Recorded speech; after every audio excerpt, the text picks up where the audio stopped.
పొట్టి పిచ్చుక కథ. అనగనగా ఒక ఊళ్ళో కుంచమంత బ్రాహ్మణుడు ఉండేవాడు. అతను ఎంతో కష్టపడి కంచమంత జొన్న చేను వేసుకున్నాడు. అది అట్లా అట్లా పెరిగి కంకులు వేయడం మొదలుపెట్టే వరకు 2 బమిడిలేళ్ళు 2 వెండిలేళ్ళు వచ్చి రాత్రులు తినివేయడం మొదలైంది. అవి తినిపోగా ఒకటి అర కంకి మిగిలితే మన పొట్టి పిచ్చుక వచ్చి పగలు తినేస్తూ ఉండేది. ఒకనాడు బ్రాహ్మణుడు పొలం వచ్చి చూసుకునే వరకు చేనంతా ఈటుపోయి ఉండేది. ఒకటి అర అక్కడక్కడ మిగిలిన కంకులు పిచ్చుక తింటూ ఉంది. పాపం బ్రాహ్మణుడికి ఏడుపు వచ్చింది, కోపం వచ్చింది.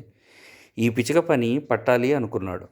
బోయవాడి దగ్గరికి పోయి వల అడిగి తెచ్చి ఉచ్చులేశాడు.